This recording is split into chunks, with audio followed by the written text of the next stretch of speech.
Welcome to footballgameplan.com, where football makes sense. I'm Emery Hunt, the czar of the playbook. Bring you our college football FBS Game of the Week preview between the Florida Gators and the Miami Hurricanes. Now let's take a look at some keys to victory for both teams, starting with the Gators.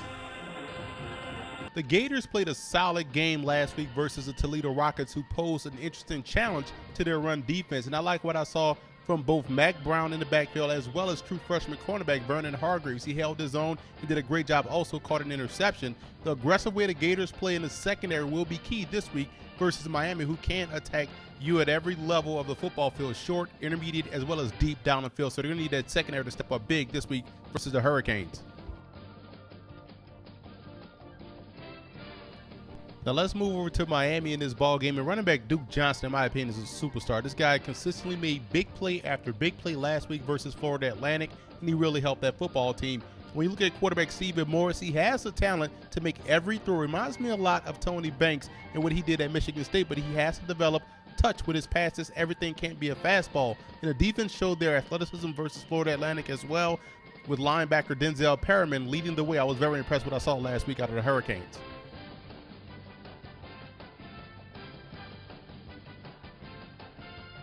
The X factor in this game for Florida will be Trey Burton and how to utilize him against Miami. This is a guy, like I said before, you can utilize him in the backfield as a tight end, as a wide receiver, even in the slot. You got to find a way to get him involved in the ball game early.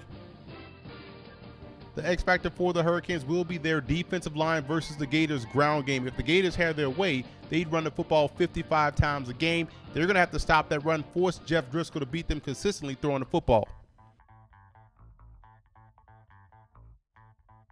Now here are some coaching points for both teams in this matchup for Florida. The defense must maintain gap discipline versus Duke Johnson. He really has to take it to the house type speed, so you have to maintain your gap integrity in order to be successful. And the linebackers and the underneath pass defense will be crucial this game for Florida. Like I said before, Miami can attack every quadrant of the field with their passing game. The linebackers have to be ready to play some excellent pass defense this week versus the Miami Hurricanes, and you have to pay off in the red zone. You got to come up with 7. Miami does have a quick strike offense. You got to make sure you put the ball in the end zone 7 instead of 3. And when you look at the Hurricanes in this game, Stephen Morris's game management skills will be put on display. Can he go on long sustained drives and help play keep away from that Gators ground game?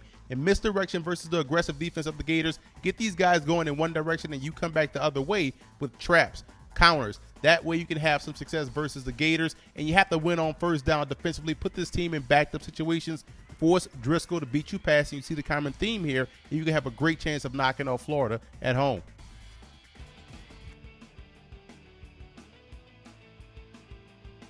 Now here are some 2014 draft prospects you want to keep an eye on in this ball game. And when you got two teams of the caliber of Florida and Miami, you expect to see a lot of pro prospects on the football field. Now, we covered Florida last week, and one new addition to this list is running back Mack Brown, the junior, 5'11", 215 pounds.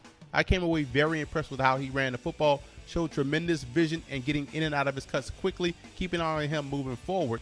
And we look at the Hurricanes prospects in this game. Denzel Perriman, a junior at 6 feet, 235 pounds.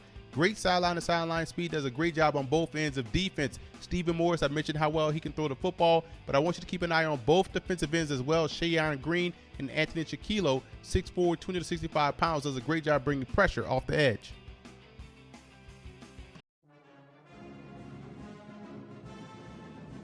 In his first start as a true freshman for the Gators back in 1987, Emmitt Smith broke a 40-year-old Florida record by rushing for 224 yards on 39 carries versus Alabama as they upset the Crimson Tide that day, and he finished his Gator career with over 3,900 yards rushing, 36 touchdowns, and was named SEC MVP in 1989. Otis Anderson was a consensus All-American in 1979 and was the first Hurricane running back to rush for over 1,000 yards in a season. He was a big back with breakaway speed that rushed for over 3,300 yards in his Hurricane career.